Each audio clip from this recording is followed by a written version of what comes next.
Pampa Debates. Oferecimento GBUX, Previdência e Seguro de Pessoas. A proteção certa para a sua família. Unimed Porto Alegre, cuidar de você. Esse é o plano. E Biscoito Zezé, carinho que vem de família. Estamos iniciando mais um Pampa Debates, alinhados à minha esquerda. Ontem tivemos uma dupla de extrema-direita aqui, que foi o Luiz Pereira Lima e o Genaro Baroni Borges. Hoje foi demais. Ontem eu assisti, estava interessante. Nós temos aqui exagerado. Nós temos a esquerda e a direita alinhada, que aliás até estava um bom papo, aqui, um papo cabeça desse programa. Lênin Streck, procurador de justiça, e o brigadeiro Raul José. Deixa eu apresentá-lo, Raul José Ferreira Dias, agora pode falar. Quer dizer que nós temos uma visão muito próxima com relação aos estados. Os militares e setores da esquerda sempre tiveram essa questão estatalista muito próxima. É verdade. O que une a direita e a extrema-direita e a extrema-esquerda? Nacionalismo. Claro, exatamente. É isso aí. Paulo de Argolo Mendes. O senhor veio, começou lá na ponta, veio pro meio, agora está do meu lado. Um homem ao centro. Um homem ao centro. O senhor foi com o Bófilo também, igual ao Mário Ferri, não foi? Não, nunca cortei cana lá. Não foi, mas quase. Que o senhor é mais novo que o Márcio, senão teria cortar também. E o nosso secretário do Trabalho e Desenvolvimento Social do Governo do Estado do Rio Grande do Sul, Catarina Paladini. Prazer tê-lo aqui. Alegria mais uma vez, Paulo. Momento importante também do Rio Grande do Sul, frente também à realidade do Polo Naval. Acho que é importante dividir um pouco o que está acontecendo no Estado, em específico na Zona Sul do Estado, nesse momento de crise que assola o Rio Grande e o país. Faustino Júnior, nosso reitor da Facinep. Satisfação sempre estar elegante, aqui novamente. Não abdica da abotoadura, do alfinete de gravata. Tradicional. Eu sou um homem do século. Eu sou um homem que nasceu no século XXI, mas que na verdade tem hábitos do século XX. Tu assim me lembra da década de 20, assim, dos anos 29. Eu nasci na época errada. Todos me dizem e eu digo isso também. Eu nasci na época errada. Mas enfim, a gente tem que se adaptar. Deve ser um bom tangueiro, o Faustino Júnior, não tem jeito. Agora, secretário, eu até fiz hoje, eu gravei com o Cairoli, o vice-governador José Paulo Cairoli, para o fim do ano, e eu coloquei, por mais frio que seja o homem, por mais iceberg que ele seja, ele, numa hora em que se aprova demissões, a pessoa tem que sentir, na sua área, por exemplo, que é desenvolvimento social e trabalho, o senhor deve ter sentido muito essas 1.200 pessoas que serão demitidas no Estado. Veja que a deputada ontem, Regina Becker, chorou no seu pronunciamento na tribuna pelos animais. E o senhor, como é que se sente com esses 1.200 demitidos, que serão demitidos no Estado? Sem sombra de dúvida, a gente fica extremamente chateado de tomar decisões nessas circunstâncias, mas o posto de parlamentar, hoje eu sou parlamentar e estou secretário do Trabalho, requer atitudes, então, circunstanciais na lógica de resolver o problema do Estado. E isso não é menos importante do que os 3.200 postos de trabalho que aconteceu a demissão ainda semana passada. Admitir é fácil, difícil é demitir, né? Não deve ser fácil demitir nessa proporção. Depende, na política, quando trabalha contigo, tu constitui relação, tu cria amizade, cria vínculo. E nas instituições também não é diferente, que se cria um outro ambiente de família. É uma família de trabalho que tu consegue levar para a tua relação, leva para a vida toda. E, sem sombra de dúvida, essas instituições cumpriram um papel fundamental, nos trouxeram até aqui, mas frente à necessidade econômica do Estado, nós tivemos que tomar umas ações extremamente fortes na lógica das demissões para tentar reorganizar o Estado e fazer com que... Eu achei até brando, viu, o pacote. Eu esperava um pacote mais forte, sinceramente. Também espera um pacote de desenvolvimento. O governo federal, por exemplo, ele lançou o pacote dos cortes das maldades e depois veio com outro pacote para estabelecer um processo de desenvolvimento. Tem que ter as consequências, né? Agora, eu acho que esse perdão, esse lapso temporal que o Estado ganhou junto à União, também nos dá a condição de fazer um ajuste e antecipar esse ajuste da casa para que a gente consiga, que o cidadão se sinta mais à vontade na execução e na presteza, em receber os serviços que hoje, nitidamente, nós não conseguimos. Vetado isso? em algumas circunstâncias já há a disposição de discussão jurídica. Outros tratam da possibilidade, quem sabe até num lapso temporal de 5 anos, de ser reintegrados. É essa a discussão. O Collor, eu quero lembrar, o Collor, ele acabou com o BNH. Ele estava referindo ao governo federal. Isso, veto à não contrapartida. Mas bom, entramos no outro assunto. Vamos primeiro terminar isso. A questão dos funcionários demitidos. O Fernando Collor acabou com o BNH e demitiu os funcionários. Passou o sistema financeiro para a Caixa. Foi um caos. E todos os funcionários... Foram remanejados. Foram pela Justiça reintegrados. Recebendo todos os atrasados. Exato. A instituição já não tinha e foram realocados em outras estruturas. A bem da verdade, Paulo, eu além dos cursos militares, eu tenho uma especialização civil que é justamente na área de recursos humanos. E, por isso, durante a minha carreira militar, eu atuei várias vezes na área do Comando Geral do Pessoal. E, por acaso, nessa época, justamente em 1990, eu fui adjunto e depois chefe da divisão do pessoal civil na época do Ministério da Aeronáutica. E foi um caos. Né? Por quê? Porque houve uma decisão, essa decisão não teve, vamos dizer assim, uma grande força do ordenamento jurídico em si, e isso realmente causou, à época do governo Collor, naquela ocasião, em 1990, eu estava ali sentado na cadeira. Foi realmente uma situação muito difícil. Porém, eu acho que isso não irá acontecer em função tanto no âmbito federal quanto no âmbito estadual. É o que eu tenho acompanhado. Eu não tenho, logicamente, todas as informações que certamente o secretário tem, o governo tem. Porém, o que o meu nariz está dizendo é que não haverá, a exemplo do governo Collor, tanta dificuldade de ordem jurídica, tanto no âmbito federal quanto no âmbito estadual. Mas haverá contestação, né? A extinção de fundações é um ato complexo e que eu não tenho assim... Tenho algumas informações de que as contestações acontecerão porque, por exemplo, uma fundação ela tem administração própria, ela tem estatutos. Não deviam nem ter sido criadas. Bom, mas isso Foram criadas por malandragem. Bom, mas é que o Estado do Rio Grande do Sul, ao longo do tempo da história, foi pensado e concebido quanto o país, né? Sempre teve estruturas paralelas. Foi criadas para facilitar passar por cima da lei. É o país Rio Grande do Sul, né? Que foi pensado e concebido. País Grande do Sul. Bom, por isso que eu vim para cá, viu? Se você tem... Na hora da secessão eu já defini qual é o lado que eu vim. Se você tem um estatuto próprio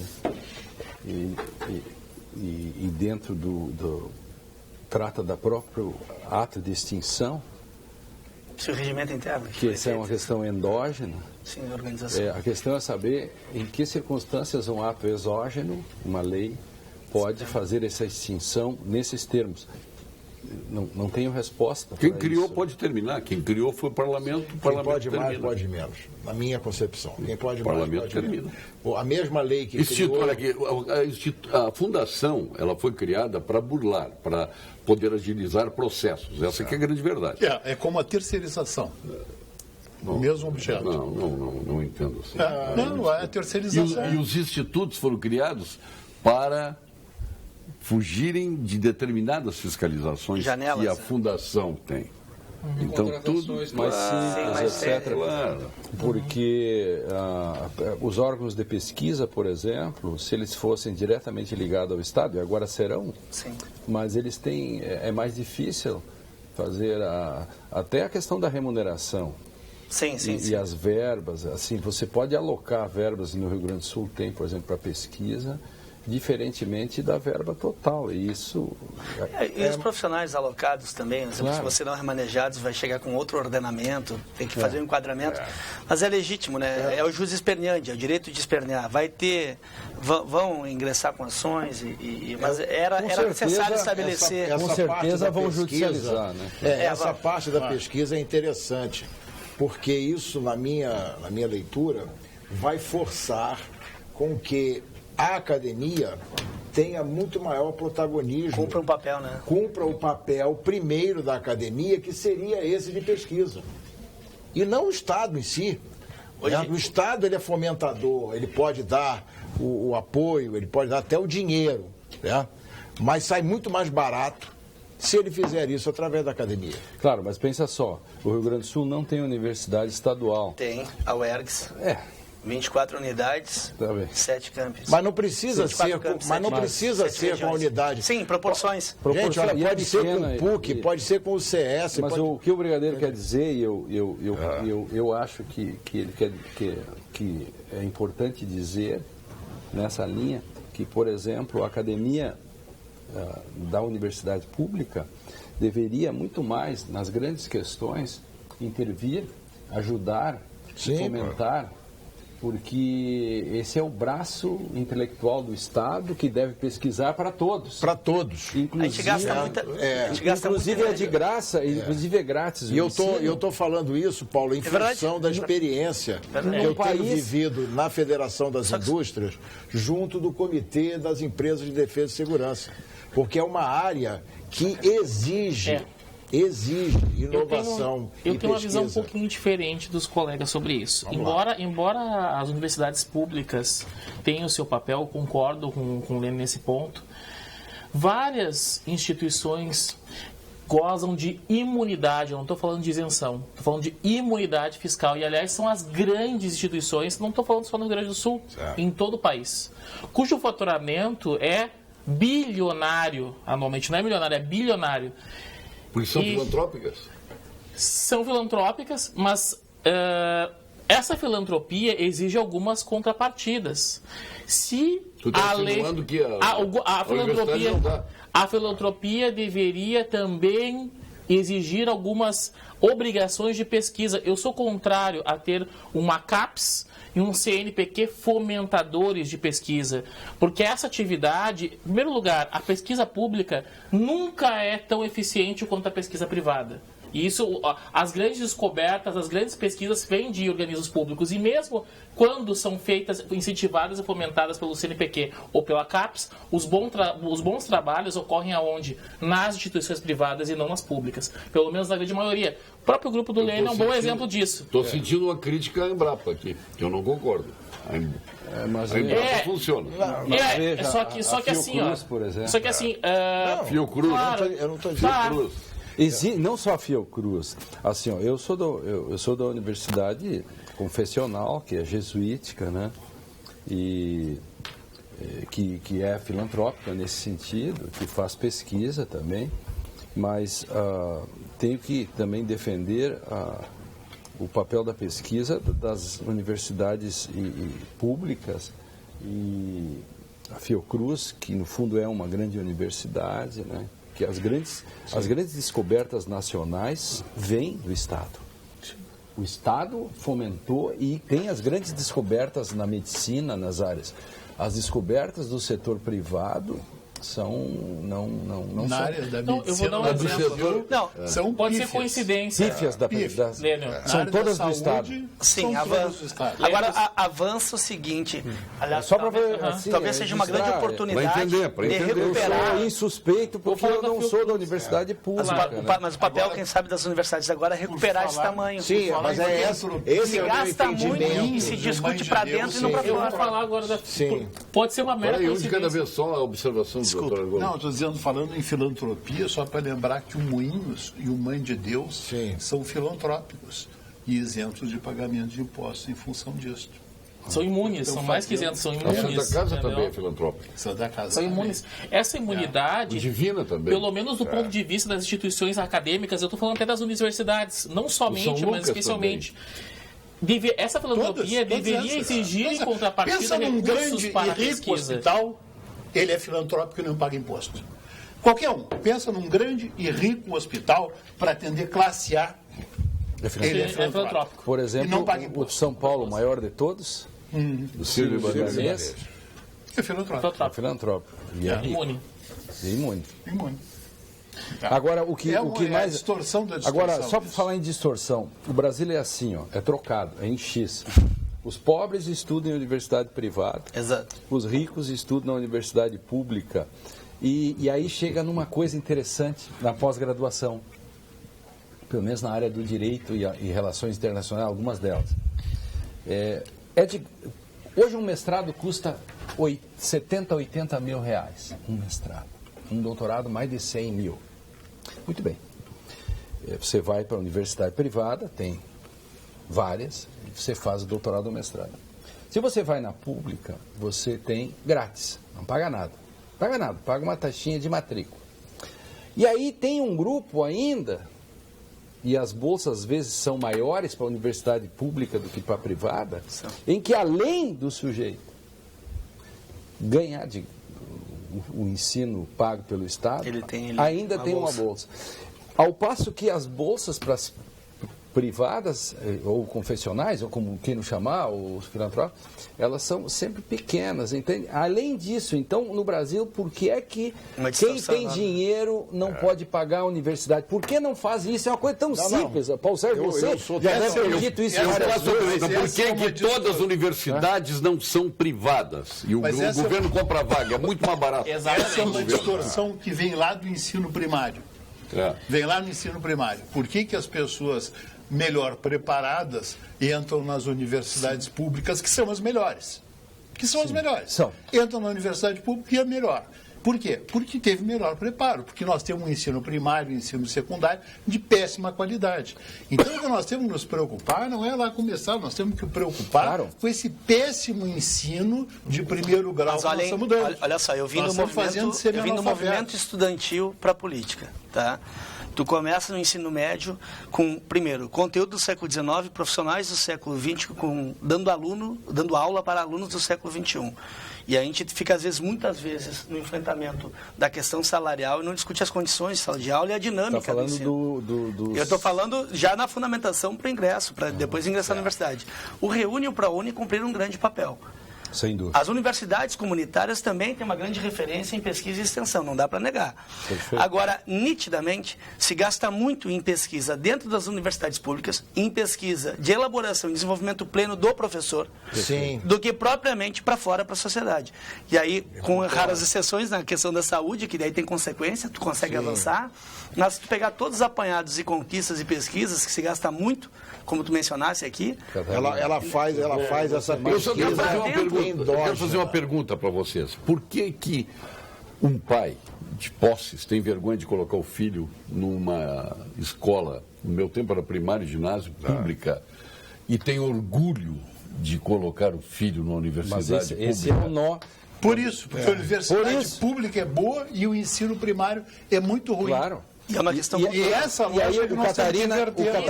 O Catarina levantou a pontinha do tapete, que é a apropriação do espaço público pelo privado, em que a glória e as conquistas são pessoais. Por exemplo, a própria CAPES, CNPq, enfim, às vezes dá bolsa, o sujeito fica 2, 4 anos no exterior, quando volta ele ou se aposenta, ou ele abre um escritório com expertise lá, e aí dá 8 horas ou 4 horas por semana só de aula na universidade. E outra coisa, enquanto na Alemanha, enorme, vasto. Enquanto na Alemanha, por exemplo, a relação de professor da pública com a privada, com o aluno é 1 para 34, aqui é 1 para 12, 1 para 14. Isto é, tem que ter mais alunos nas públicas para que os professores trabalhem mais. Eu quero que não me entendam mal, porque essas coisas nós temos que discutir. Eu já elogiei a universidade pública, já disse tudo, e eu não sou um bobalhão. Eu estudei muito, fiz mestrado, doutorado na escola pública, estudei sempre na escola pública, primário, tudo para mim foi escola pública. Então, eu sou insuspeito de dizer isso. Então, não me entendam mal. Só quero dizer que as distorções, se nós não enfrentarmos ela, nós chegaremos aos poucos ao esvaziamento e nós vamos piorando quando a gente não enfrenta o problema no momento certo. Você já tem planos para suas férias? O Uruguai te espera, e te espera com menos impostos em hotéis, em restaurantes e nos aluguéis de carros. E para as compras, tax-free e ainda devolução de 10% no aluguel de imóveis. Conheça mais detalhes no site uruguainatural.com. Um convite do Ministério do Turismo do Uruguai. Imagine um lugar muito feliz. Agora, imagine este lugar com benefícios especiais. Pagando com cartão de débito ou crédito, você tem a devolução do imposto IVA em restaurantes e em locação de carros. IVA zero em hotéis. Descontos de 10,5% em aluguel de imóveis e tax-free. As férias encontraram seu lugar. Mais informações sobre os benefícios em uruguainatural.com. Uruguai Natural. Barbaridade, tia. A bancada hoje está boa. Boa sorte a todos, o Jailson. Valeu, obrigado, Jailson. O Luciano aqui também manda um site, manda um link aqui que não tem como abrir, ao menos no programa. Paulo Sérgio, que risco existe de um governador gastão e demagogo ser eleito no futuro e por fora esse esforço de reforma não redundar em nada? Depende do povo. Leiria. Depende da população que vota. Não, mas tem o risco de se eleger. Aí o cara muda tudo que foi feito. Aí resolve botar fundações de novo. Não tem a mínima possibilidade, porque o Estado está insolvente. Então ninguém vai fazer isso, senão é uma brincadeira.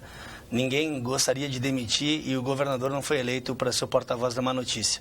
Infelizmente tem que fazer o ajuste. Se a gente conseguir, e com esse perdão, essa tolerância de 3 anos, vai nos dar 10, 12 bi de perdão fiscal, nos dá uma condição de arrumar a casa. Essa foi uma grande vitória. Aliás, a grande vitória, deve ser comemorada. A cara do Michel Temer e do Henrique Meirelles era desmontada a cara dos dois, porque foi um gol. Primeiro, o governador estava lá e brigou por isso, conseguir quórum. E segundo, a vitória, né? Agora, por favor. Agora ele pode vetar, essa era a pergunta inicial. Sim, ele pode. Mas aí começa a desmoronar. Da maneira como mas foi ele teria feito, dito que não vai votar. Vão acabar votando. Tem uma notícia que eu vi hoje no rádio, não me lembro qual, não foi na RBS. Então, que ele teria já declarado que não iria fazer o veto. Essa é a grande possibilidade que talvez o presidente da República tenha de dar um gesto e tentar ampliar ou melhorar a sua popularidade. Fazer isso, tomar um gesto, estabelecer uma ação dessa impopular, que confronte estados que de fato sempre contribuíram e produzem, são os que mais pagam ao país. O Rio Grande do Sul também é um dos estados que mais paga a União. Seria um ato, eu acho que aí sim começa, já está ruindo, né? É muito difícil, mas aí eu acho que seria muito difícil, eu acho que virar 17 o governo Temer. Acho muito que o governo, difícil se mesmo. ele comunicasse bem, ele poderia pegar isso como uma agenda positiva. Claro. Fazer desse limão a limonada. Fazer a grande notícia assim, olha, a nossa agenda é positiva. Agora depende de como você comunica. Seu porta-voz. O governo agora não comunicou bem aqui e está com a revolta dos agentes penitenciários. Eu não conheço o projeto, mas pelo que eu entendi, parece que houve um problema de comunicação também. Então, nessas coisas, você tem que comunicar bem. O presidente da República poderia chegar aos estados, fazer um ato político, dizendo de perdão, de tolerância, né? E capitalizar politicamente. E o caixa do governo federal, como é que fica? Tem que olhar isso também. Ele está super... Agora, mas é verdade que a vida está nos estados e nos municípios. A questão Sim, há muito tempo mudou isso? Quem é que centralizou o caixa do governo federal? Exato, só que agora... Os parlamentares, sempre os parlamentares são leis esdrúxulas. É que eles precisam 40% de todo o orçamento da República para pagar para banco, juro bancário. É aí que está o nosso dinheiro. Assim, não, nunca tem o rombo da Previdência. Não tem o rombo da Previdência nenhum. Tem o rombo dos bancos. Mas de onde vêm os ministros da Fazenda? Pois é. Quem é que manda no governo? Doutor Argolo, o senhor falou do Moinhos de Vento, mas esqueceu de falar no Hospital da Restinga para atender filantropia, o Eduardo Futuro. É verdade. O Hospital Moinhos de Vento está tentando se livrar do Hospital da Restinga, passar para a Prefeitura. A Prefeitura está se negando a assumir. Foi igual o Grêmio com a Arena? O Grêmio acho que é um erro, o Grêmio querer a Arena. O Hospital Mãe de Deus tem uma outra solução também. Até nós temos um projeto na Câmara Federal, porque diz o seguinte: filantropia por prédio. O Hospital Mãe de Deus tem 10 andares, tem que atender 60% do SUS, 6 andares de SUS. Ah, mas e a ressonância magnética? Sim, para vocês também. Porque senão ele compra um hospital em Torres, pega o aparelho de raio-x que está obsoleto, que não serve para nada, leva para lá e lá é 100% SUS. Depois ele soma tudo e diz, 60% deu SUS. Mas não dá pra aqui fazer, é tudo classe no Brasil, A, maravilha. Não dá pra fazer, E lá no interior vale qualquer coisa. O Argolo, E não dá pra fazer nada certo. Embolsa milhões sempre de tem que ter um reais puxadinho, todos os anos. Porque tudo tem que ser feito com gambiarra e puxadinho, né? Porque É verdade. um pouco... No Brasil, né? Porque se você tem filantropia de X%, significa de tudo. Eu sempre pensei assim. E não só setorizado. Não, cria alternativas para tirar de onde está a classe A e B, tira o pobre dali e joga o pobre lá. É isso. E além disso... O paciente do SUS não passa nem na calçada, pelo amor de Deus. Vai lá para Torres. Eu queria perguntar uma coisa para vocês. Aí comprova. Já foi resolvido aquele problema que... E aí fica com o nosso dinheiro. O Gaspari ficava denunciando todo o tempo na coluna na Folha de São Paulo, aquele problema do dinheiro das internações do SUS, dos planos de saúde, que o sujeito sofre um acidente.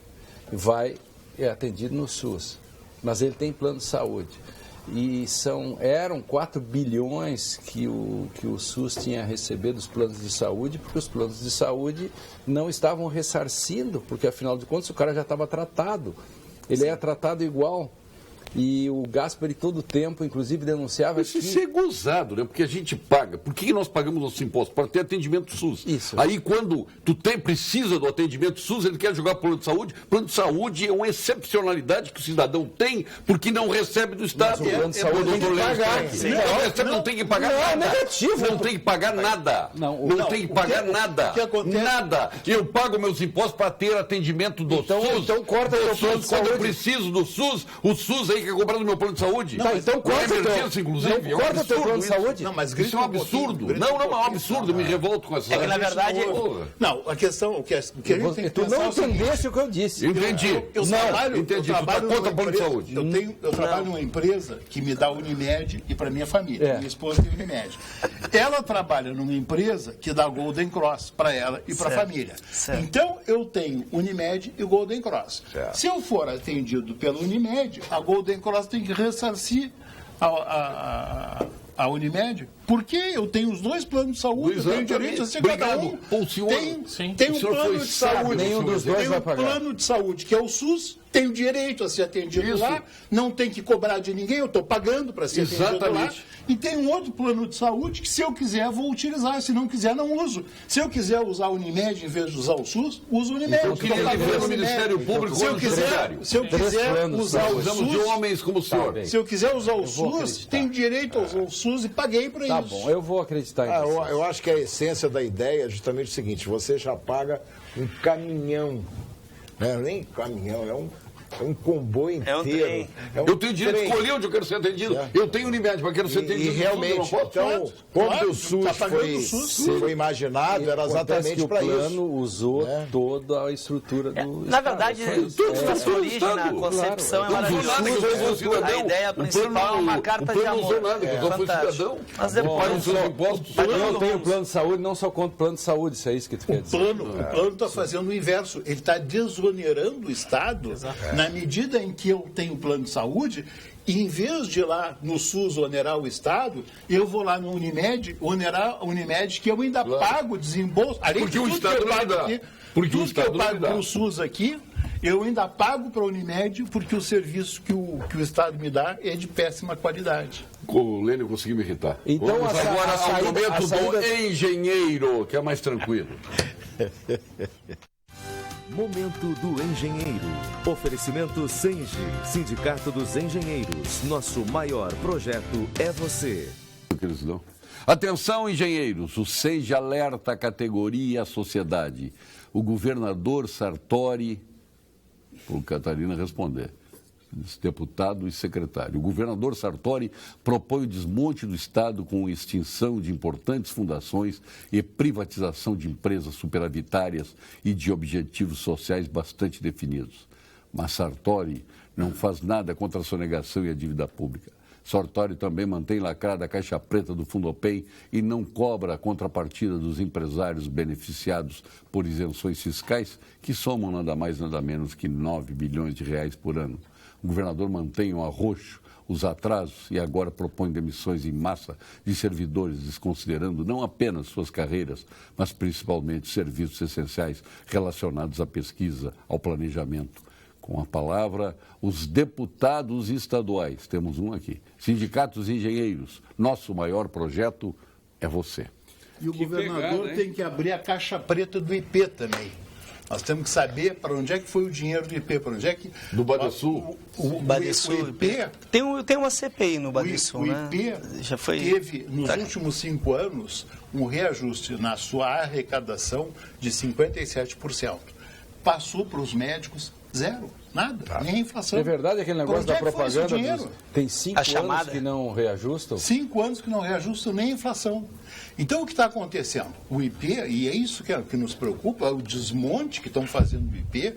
O IP é importantíssimo. O IP atende 1 milhão de pessoas.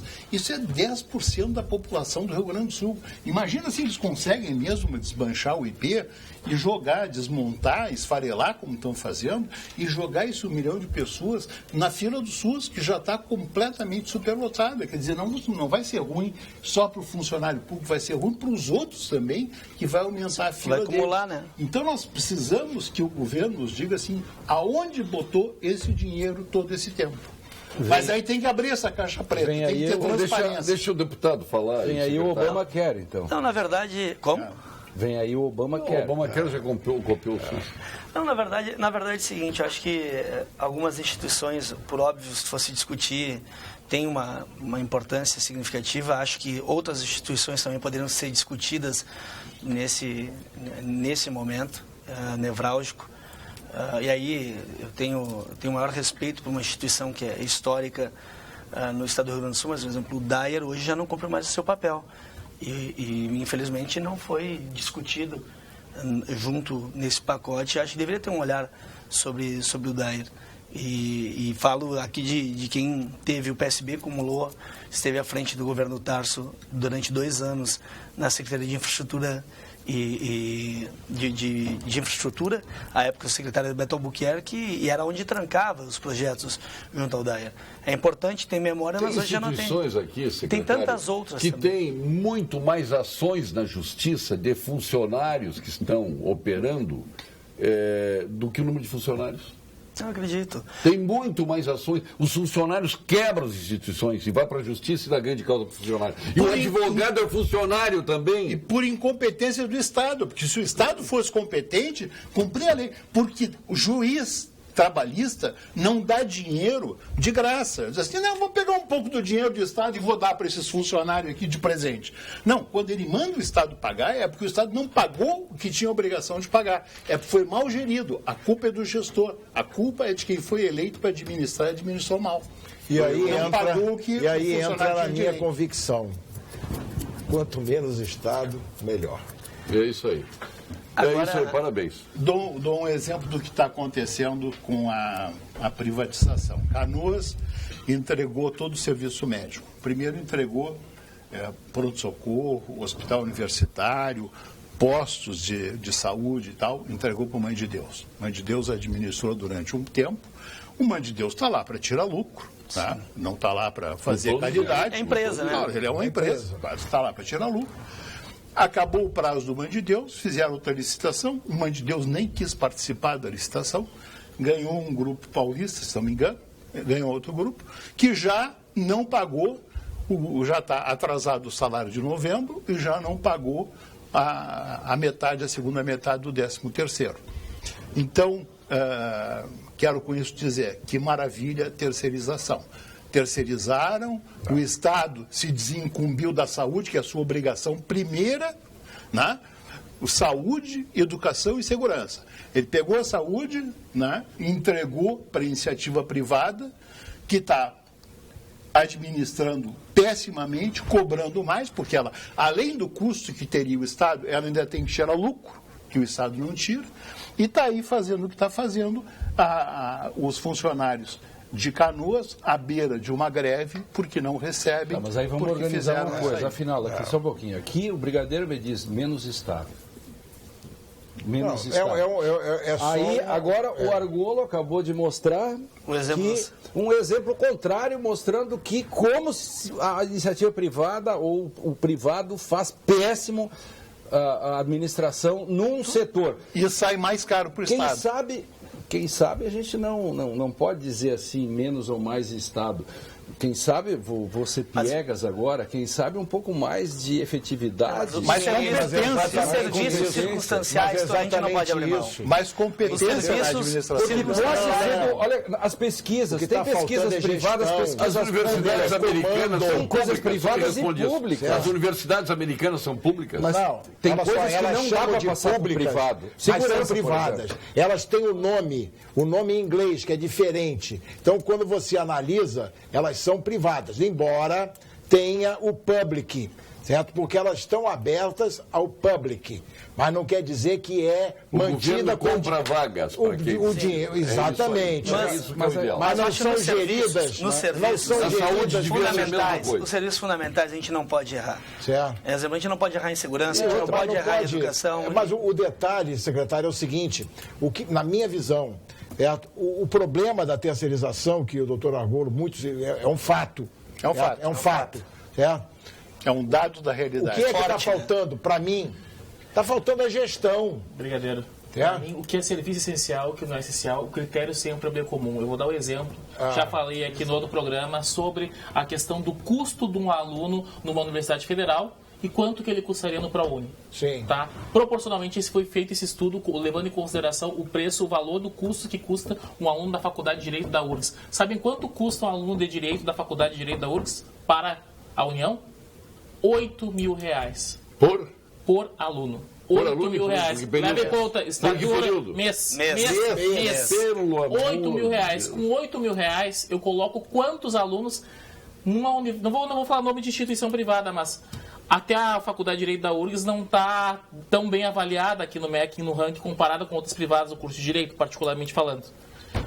Dá pra, em faculdades medianas eu consigo colocar pelo menos mais 4 alunos. Se eu levar o critério ser um pouco menos exigente, eu consigo colocar até 8 alunos fazendo o curso de Direito. Então, o que vale mais?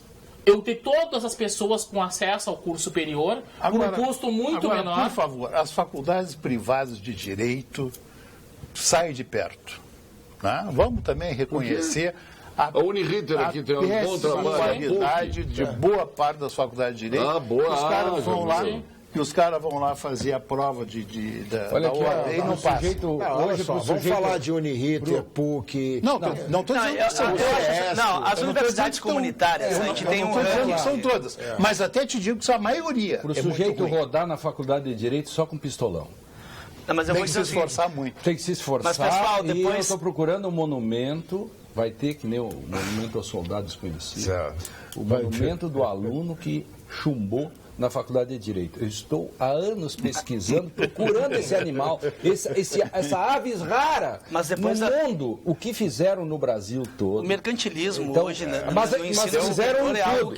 Já está chegando na medicina isso também. A vida é feita de momentos especiais, tá certo? E para aproveitar ao máximo cada um deles, a Unicred oferece planos de seguro de vida que garantem a sua tranquilidade sempre. Converse com um dos nossos gerentes e conheça as vantagens, todos os benefícios que podem proteger a sua vida e a de sua família. Seguro de vida Unicred. Valorizar a sua vida é o trabalho da Unicred. Doutor... Faustino, repita o custo do aluno na Universidade Federal de Direito. R$8.000. 8 mil. E na privada pode custar até R$1.000. Em média, 2 mil. Tem faculdade de Direito que cobra R$400, tem faculdade de Direito que cobra R$2.500. E tem greve na... Mas... Tem greve? Não tem greve. E deixa eu te contar... o professor, se faltar na privada, o que acontece? Demitido. E na federal, se faltar? De repente, vai colocar o quê? Vai colocar o bolsista de iniciação científica dele para poder dar aula substituindo, que é o que normalmente acontece. A gente tem que ter cuidado para não trabalhar com os extremos. Falta controle na universidade pública. Comando. Falta comando. A palavra de Milico é o seguinte, comando, entendeu? Está faltando comando, o cara tem que comandar. Eu gostaria Aí você não tem Por isso. que o IME e o ITA são tão procurados? Pois é. Tem ordem, tem disciplina, tem conteúdo, tem professores, tem gestão. Tem comando, tio. Tem Tem comando, só isso. Os números que eu tenho, eu não tenho esses números aqui que foram fornecidos, eu até gostaria de ter acesso. Os números que eu tenho é a comparação que eu faço, não do direito, porque eu não tenho números sobre o direito. Há um espaço privilegiado do saber, efetivamente, tem que reconhecer que as faculdades, vamos pegar, já que falaram em direito, todas as universidades públicas de direito no Brasil, elas são muito boas, elas têm os maiores níveis, porque por várias razões. Os professores normalmente são professores de médio para cima, e os alunos são melhores. Os alunos são melhores. Os alunos são muito melhores. Muito... Passaram no vestibular, porque tem toda a estrutura. A deficiência do primário. Eu pergunto, deixa eu só colocar para vocês o drama que eu passo todos os anos. O Rio Grande do Sul tem a Unicinos, que tem nota 6, que é a nota máxima do ranking do direito na pós-graduação. Mestrado, doutorado, nota 6 pela segunda vez. A PUC é 6 uma vez, nós somos pela segunda vez, é a única que pode chegar a 7. Não existe 7 no direito, talvez agora tenha 1, mas não tem. Eu passo um drama que eu quero contar para vocês, todos os anos em que eu seleciono entre centenas de pessoas quem quer fazer mestrado e doutorado na Unicinos. Vem gente de todo o Brasil, eu tenho alunos de todo o Brasil e... sem falsa modéstia, eu sou um dos professores mais procurados, mas não é por isso. Eu quero dizer que eu tenho dificuldades, por vezes, primeiro, as pessoas querem bolsa e não têm. Então, eu não posso atendê-las. Frustra, né? Frustra. E os outros são as pessoas que são menos preparadas porque o sujeito vai num lugar que não paga nada. Ao invés de eu pagar 115 mil, 120, eu não sei quanto é um doutorado, mas mais ou menos, mais de 100 mil, eu vou numa pública, em Santa Catarina, qualquer lugar, aqui no Rio Grande do Sul, a URGS é a única pública com doutorado no Rio Grande do Sul. Então, tu imagina a vantagem do aluno. Então, filhos da classe média, média alta, eles... vão para esse lugar, é mais fácil, eles já sabem 2, 3 línguas. O outro é difícil, cada vez é um Então drama. vamos à boa notícia para o Conselho de Arquitetura e Urbanismo do Rio Grande do Sul, o CAURS. A boa notícia do dia. Oferecimento CAURS, Conselho de Arquitetura e Urbanismo do Rio Grande do Sul. A ciclovia brilhante, a primeira cidade a instalar uma ciclovia solar que brilha à noite, foi Neunan, nos Países Baixos, onde viveu o artista Van Gogh. A ciclovia foi inspirada em uma das obras mais famosas do pintor, A Noite Estrelada. Tanto o ciclista como os pedestres podem ser facilmente avistados à noite, o que aumenta a segurança e previne acidentes. A ideia deu tão certo que outras cidades começaram a aprimorá-la. Bem que esta ideia poderia ser logo reproduzida por aqui, doutor Argolo. Veja. E agora vamos ao quadro preferido, doutor Argolo, o quadro Saúde, com a doutora Daniela Cornélio, da equipe do doutor Gilberto Schwartzman. Doutora Daniela. Boa tarde. Eu sou a doutora Daniela Cornélio, médica mastologista do Instituto de Oncologia Kaplan, e hoje nós vamos falar um pouco sobre os tipos de câncer de mama. O câncer de mama é um tumor que se desenvolve como uma consequência de alterações genéticas em algumas células da mama, que passam a se dividir descontroladamente. Geralmente essas células alteradas, elas iniciam nos ductos mamários, originando então o carcinoma ductal, ou nos lóbulos, originando o carcinoma lobular. Os tumores invasivos são aqueles que podem chegar a produzir metástases para outros órgãos. Existem também os tumores não invasivos, que são chamados de carcinomas in situ, E eles estão contidos em uma localização da mama. Eles não têm a capacidade de se espalhar para o resto do corpo. Porém, eles podem evoluir para um câncer invasor e também devem ser tratados. Frente a qualquer um desses tumores, consulte com um especialista. Acho o judiciário muito benevolente em muitos aspectos, mas o que dizer do Tribunal de Contas, que aprovou a conta de todos os governos estaduais que estão criticados, que levaram esse estado de coisas, e aprovou até com elogios. Olha, e depois alguns ficam aí irados quando o povo pede intervenção militar. Marcelo Portes de Canoas. O Tribunal de Contas tem essa função e deveria ser muito mais rígido. Se o Tribunal de Contas fosse com os governadores, como ele é com os prefeitinhos, que quanto menor o prefeito, mais fácil de bater nele. A esposa do prefeito comprou um buquê de rosas para dar para a mulher do governador, pimba, glosa, chicoteamento público. Agora, quando começa a subir... Mas é assim.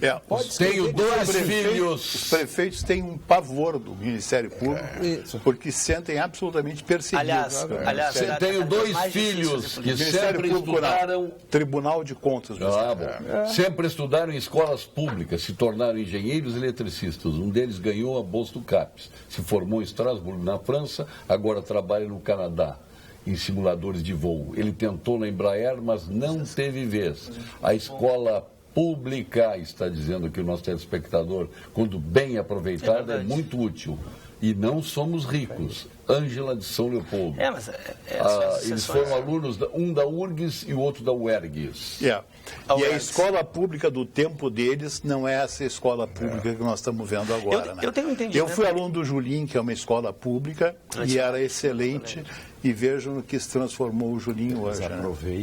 Eu tenho um entendimento que é o seguinte, nessa função de bolsa, o aluno se forma em medicina, em direito, em alguns países já é utilizado, presta serviço 2, 3 anos atendendo. É o caso, por exemplo, esse rapaz que recebeu a bolsa do CAPES, ser antipático. Ele foi para o Canadá, mas de alguma maneira ele poderia estar aqui no Brasil pagando o que o contribuinte brasileiro pagou. Mas uma questão de o Brigadeiro só estudou em escola pública. Sim. Mas aqui é uma questão de... Até a universidade foi pública. É mais tinha barato... que passar uns 3 anos, pelo menos, trabalhando de graça para repor o dinheiro que é.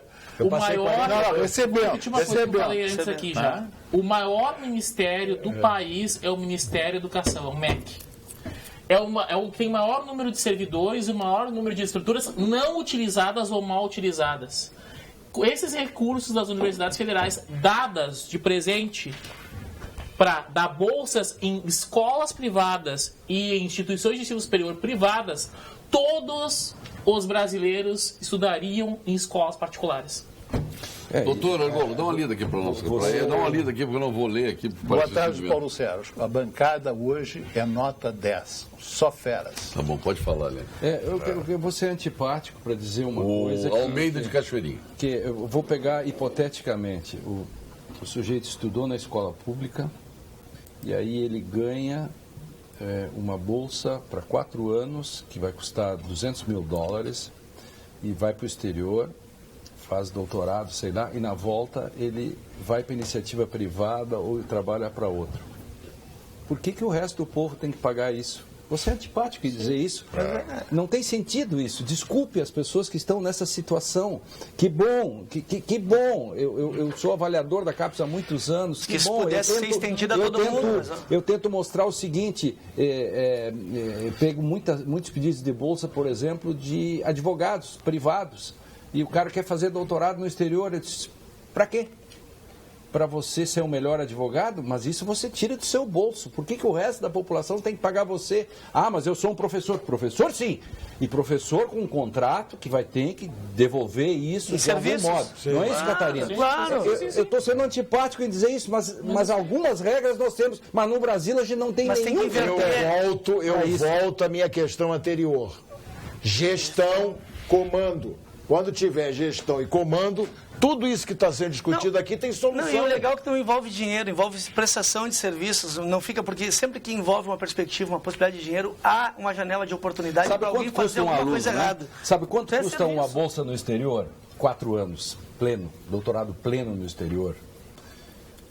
Faz o cálculo, são quantos meses? 48, multiplica por $2.300. Quanto dá? 48 por... Daria 100 e poucos. Só o Sérgio pode responder, que é o único engenheiro aqui. Não, 300 mil reais. Aproximadamente 300 mil reais. 300 mil reais. Olha, que gostaria de saber porque os militares têm salários por várias gerações e que não acaba nunca. E agora estão implorando o 10º. Que vergonha. Classir Rotilho de Caxias do Sul. Aproveita e esclarece. Chega pra todo mundo. Chega pra todo mundo. Brincadeira. Os engenheiros com ele, o Paulo Sérgio, comigo, a banca paga, mas também recebe. É importante o... Como é que é o nome do nosso telespectador? Classir Rotilho de Caxias do Sul. Ok, o Classir, então você me deu uma oportunidade. Só podia ser da terra do Sartori. Não, só para... Só voltava essa. Primeiro, o militar, ele paga o sistema de pensão dele durante toda a vida. Toda. Eu já estou pagando a minha há 48 anos. Vai fazer 49 agora em março. Eu pago a minha também. E eu pago até morrer.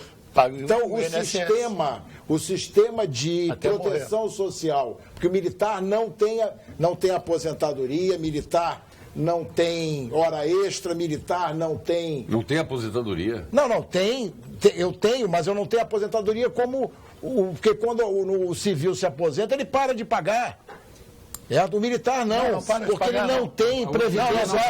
Não para de pagar. Mas olha só, o civil continua pagando e não se aposenta com salário integral. Sim. Ou de patente acima. Mas isso, olha só. Patente acima não tem, filha não tem mais, patente acima não tem mais, certo? E o militar nunca esteve no sistema previdenciário. Por quê? Porque é uma coisa diferente. Você está 24 horas a serviço... Tinha que estender isso para toda a população. Estender para toda a população. Eu também gostaria de me aposentar com salário integral. Sim, mas tudo bem. Eu não acho que o serviço que eu presto para a população seja menos importante do que um aeronauta. Mas você vai estar em casa de madrugada e vai para o quartel? Você vai para uma situação da fronteira enfrentar traficante boliviano? Não vai. Certo? Quem faz esse papel é o militar. Não é nem o policial, é o militar. É a tarefa dele, como a minha é curar. Isso, exatamente. Agora, por isso, tem que receber mais por isso. É a tarefa constitucionalmente, o militar não tem previdência social. Ele tem um sistema de proteção social. E a pensão militar é muito superavitária. Essa proteção, o sistema, como é que é a proporcionalidade? É 2-por-1? Não, é porque você paga a vida toda. Então, Sim, mas só tu que paga ou o Estado paga também? O Estado paga. Paga o quê? Não, ele paga o meu soldo. Ele paga o soldo. Certo? E mas eu pago... O sistema, ele quer perguntar, o sistema da proteção, que vamos chamá-lo de previdência militar. Não, é proteção, porque não é previdência. Se você chamar de previdência, você tem que ir dentro da previdência. Vamos chamar então de sistema de proteção. O nome é esse mesmo, é proteção social. O nome não recebe... Eu acho que tem que acabar para a previdência social público. E passar proteção social para todo mundo. Eu queria ter proteção social em vez de ter previdência. Não, tudo bem. Então o senhor vai estar 24 horas à disposição do Estado. O senhor vai ser transferido, como eu fui 18 vezes no meu tempo de serviço ativo, só 18 vezes. O senhor não tem hora extra, certo? Não, é uma situação diferente, doutor Argolo. Eu gostaria de ter essa situação diferente. Eu gostaria. Então vai fazer um... É fácil. Tem muitos militares, médicos, ou melhor, tem muitos médicos que optam pela carreira militar. Vamos agora ao ponto final. O Gimo e Facinep.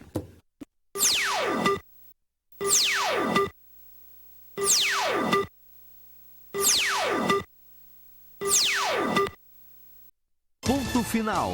Oferecimento Produtos Gimo, qualidade comprovada. Faustino Júnior, seu ponto final. Falando em momentos maravilhosos, quero dizer que hoje fui agraciado com a possibilidade de promover e participar do Natal do Pão dos Pobres. O Grupo Educacional Facinep, com a colaboração dos seus alunos, dos seus colaboradores e da sua direção, fizemos a doação do Natal, onde hoje durante o dia as crianças receberam uma série de festividades, passaram por uma série de eventos, ganharam um churrasco e, na verdade, eu quero registrar a minha alegria por pela primeira vez todas as crianças terem sido atingidas. São 600 crianças que são atendidas pelo projeto Pão dos Pobres, e quero parabenizar o trabalho feito pela Isabel, pela Ellen, e dizer que foi um dos melhores momentos, se não o melhor momento que eu tive em 2016, que é participar desse convívio e fazer essa atividade em nome do grupo e com alguns colegas do grupo junto ao Pão dos Pobres. E nesse particular, queria aproveitar a comunidade, os nossos telespectadores, para que vejam e olhem o projeto, contribuam com o projeto. É uma causa séria que precisa da ajuda da comunidade, especialmente do nosso empresariado. Eu quero ver o discurso dos deputados quando chegar a vez de votar o do 10º, Maria Helena Velini. Seu ponto final, deputado secretário. Bom, com relação ao entendimento da bancada do PSB, a gente já fechou a questão e vai votar. Então, Maria Helena, está aí a resposta ao teu questionamento. Eu quero pegar e agradecer a oportunidade, Paulo, mas também fazer um apanhado. Hoje, logo vou estar encerrando a minha participação na Secretaria do Trabalho, de 6 meses. E eu, se me permitir aqui, quero fazer um relato aqui das conquistas que estabelecemos nesses 6 meses, que parece pouco, mas o Estado, nós conseguimos efetivar, então, a contratação de 29 assistentes, tinha 4 assistentes apenas no Rio Grande do Sul, sempre atendendo, batendo as metas e nunca pecando e nos omitindo das nossas realizações. Conseguimos, logo no ingresso, também a Secretaria prorrogar o prazo do PIS/PASEP.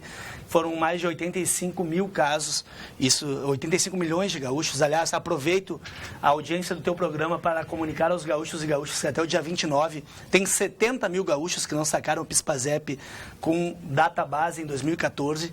Então, a você que está nos ouvindo, que trabalhou, que tem uma média salarial de até 2 salários mínimos... Vou lá buscar o meu. Trabalhou em 14, com ano base em 14, vá à Caixa Econômica Federal, ligue, entre no site, que talvez você tenha essa perspectiva. Conseguimos dobrar o orçamento da Secretaria de 2 milhões e 72 mil para 4 milhões e 700, buscamos 5 milhões de reais junto ao MDSA e ampliamos também para kits e compra de automóveis na área social, atendendo a todos os municípios do Rio Grande do Sul, e temos um aplicativo, aliás, fomos reconhecidos pela OIT, conseguimos erradicar o trabalho infantil, o estado referência no combate ao trabalho infantil é o Rio Grande do Sul, então é um trabalho muito árduo. Aproveito para parabenizar os municípios, os prefeitos que compreendem que isso não é gasto, isso é investimento, e aqui fica o fechamento. Agora, se fosse hoje, deputado, coitado do Heitor Miller, começou a trabalhar com 8 anos.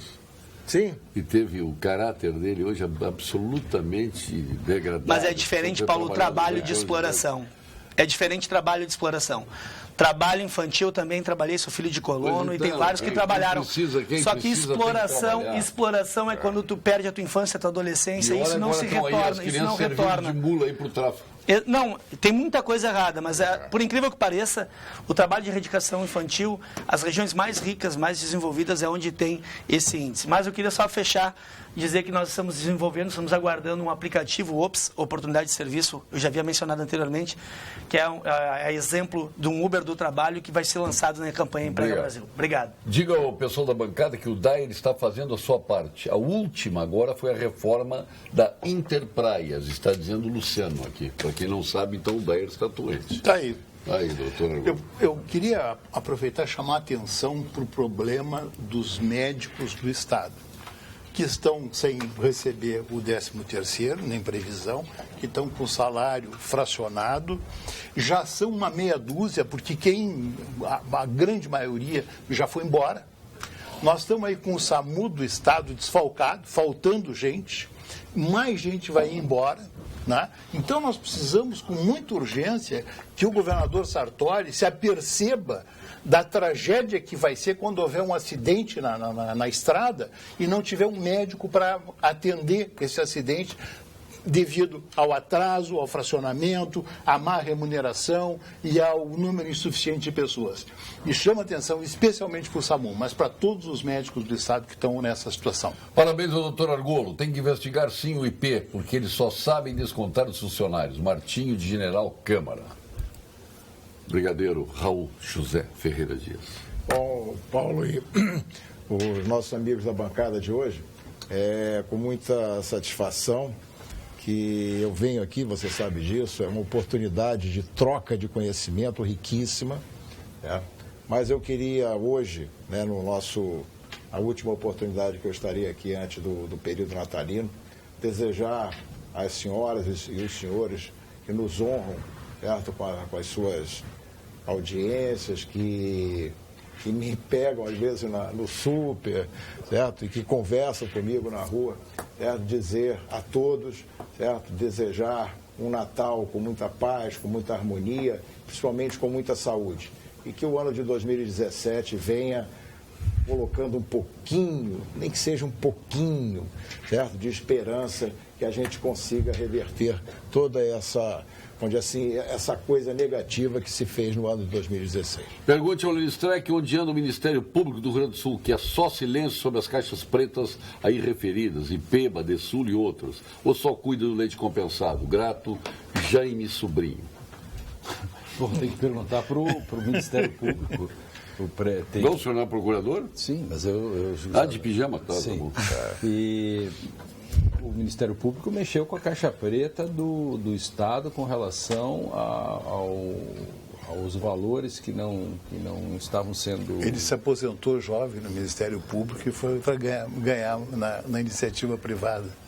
Pois é. Não, eu estou na iniciativa privada, eu sempre estive na universidade. Só não foi reformado para ganhar salário integral. Ganha salário integral, claro, eu acho. Que ganha. Claro que ganha integral. Claro que ele ficou quietinho ali, não? Tu sabe que inclui fora dessa. Tu sabe que com o auxílio moradia dá para pagar 2 médicos do Estado. Salário básico de 2 médicos. Mas quem é que tem o auxílio moradia? Mas quem tem auxílio moradia? Quem tem os ativos. Não tem. Militar não Deixa tem. Ele fazer o ponto final dele. Militar não tem. Juiz, defensor público. Pode fazer. Defensor público parece que não tem. Eu quero desejar um Feliz Natal, porque esse é o último programa antes do Natal. E eu gosto muito das épocas natalinas. Tem gente que não gosta, eu gosto muito. Eu gosto. Talvez porque quando eu era pequeno eu tinha dificuldades. Hoje eu curto isso bem, com árvore de Natal, todas as coisas. Então, um Feliz Natal a todos nesse ano de 2016 que foi tão ruim para o direito, das garantias. Tudo isso foi muito difícil. Eu espero que 2017 seja bem melhor. Enfim, Feliz Natal. Parabéns, Paulo Sérgio, pela brilhante colocação sobre o SUS. Saúde e direito de todos, principalmente o trabalhador que é assaltado pela alta tributação. Demonstra, com devido respeito ao Dr. Lênio, que realmente, sem dúvida, ele é um belo catedrático, mas não tem qualquer visão da coisa pública. Precisamos de pessoas com... o que eu disse. Não é o telespectador. Precisamos de pessoas com coragem para enfrentar as crises de forma austera e sustentável em virtude da dura realidade pela qual estamos passando em decorrência da omissão de nossos governantes políticos. Parabéns pelo programa Coronel Polguete. Coronel que está dizendo, não sou eu. E daí, se o seu coronel, estou me lixando pro coronel, o coronel está errado. O coronel está errado. Bom, então tá. Então olha aqui, eles vão voltar aí. Cuidado. Obrigado, Faustino. Obrigado, secretário. Você já está de pijama. Catarina Paula de não, tu não sabe de pijama. Eu acho. Não. Obrigado, doutor Argolo. Obrigado. Prazer. Feliz Natal para todo mundo. Obrigado. Obrigado. Brigadeiro Raul José Ferreira Dias. Hoje sobrou para todo mundo, hein? Até amanhã, boa noite.